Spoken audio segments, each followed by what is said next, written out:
سر یہ انا یا ایگو جس کو ہم کہتے ہیں، کیا یہ اپنی ذات میں ایک بری چیز ہے، اور ہمارے پیش نظر یہ ہونا چاہیے کہ اس کو ہم جڑ سے ختم کر دیں اپنی پرسنالٹی کے اندر، یا کہ اس کا استعمال یا غلط وقت پہ استعمال اس کو برا بنا دیتا ہے؟ اور اسی کے کا ایک ضمنی سا سوال یہ کہ یہ عصبیتیں جو ہوتی ہیں یا تعصب جو ہوتا ہے، کیا یہ بھی انا ہی کی کوئی شکل ہوتی ہے، یا یہ اپنے ذات میں کچھ ڈفرینٹ دائیات سے پیدا ہوتی ہے یہ چیز؟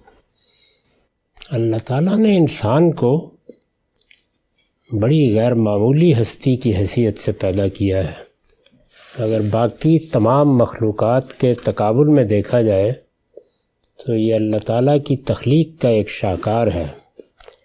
ظاہر ہے کہ انسان ایک باشعور ہستی ہے، تو وہ اپنی اس عظمت کو، اپنے اس تخلیقی پہلو کی اہمیت کو خود بھی سمجھتا ہے، چنانچہ اس سے ایک خودداری کا یا خود شناسی کا احساس اس کے اندر ہمیشہ رہتا ہے۔ یہ اگر اپنے ان حدود میں رہے تو کوئی بری چیز نہیں ہے، لیکن یہی احساس اگر اس کی تربیت نہ کی جائے تو آگے بڑھ کر وہ انانیت بن جاتا ہے جس کو قابل مذمت سمجھا گیا ہے۔ یہی صورتحال تکبر کی بھی ہے۔ اس میں بھی آدمی محسوس کرتا ہے کہ میں بڑا ہوں، لیکن کس کے مقابل میں؟ دنیا میں جتنی مخلوقات ہیں ان میں ظاہر ہے انسان کو ایک بڑائی حاصل ہے، لیکن اگر وہ بڑائی اللہ کے مقابل میں بڑائی بن جائے، حق کے مقابل میں بڑائی بن جائے، تو پھر شیطنت ہے۔ چنانچہ قرآن مجید نے ابلیس کے بارے میں یہی کہا ہے کہ جب اس سے یہ تقاضا کیا گیا کہ وہ اپنے سے ایک کمتر مخلوق کے سامنے اللہ کے حکم پر جھک جائے تو اس نے انکار کر دیا۔ تو اس میں الفاظ یہ ہیں کہ ابا واستکبر، یعنی اس نے اپنے آپ کو بڑا سمجھا۔ یہ جو بڑا سمجھنے کا عمل ہے یہی اصل میں تباہی کا باعث بن جاتا ہے، کیونکہ انسان کو دو چیزوں کے مقابل میں ہمیشہ متواضع رہنا چاہیے۔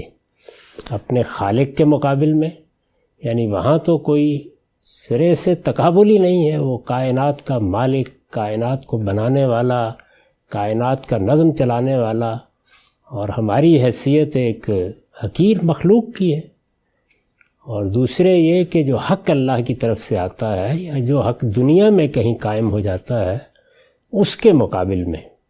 چنانچہ رسول اللہ صلی اللہ علیہ وسلم سے جب یہ پوچھا گیا کہ ہمارے اندر ایک حصے جمالیات بھی ہے، ہم چیزوں کو خوبصورت دیکھنا چاہتے ہیں، انہیں اپنی ذات کے تعلق سے بھی خوبصورت دیکھنا چاہتے ہیں، ہماری خواہش ہوتی ہے ہم اچھے نظر آئیں، اچھا لباس پہنیں، ہمارا رہن سہن اچھا ہو، تو آپ نے فرمایا کہ اللہ جمیل و یحب الجمال، اللہ تعالیٰ خوبصورت ہیں، خوبصورتی کو پسند کرتے ہیں، یہ تکبر نہیں ہے۔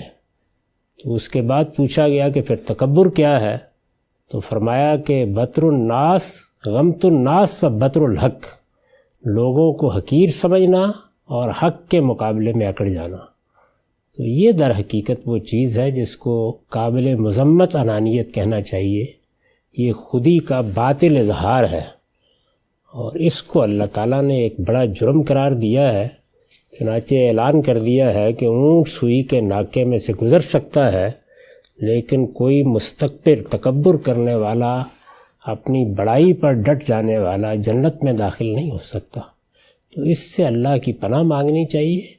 باقی خودداری، خود شناسی، ایک خاص طرح کی غیرت، وہ تو انسانی شعور کے محاسن ہیں، ان میں کوئی چیز قابل مذمت نہیں ہے۔ بہت شکریہ سر۔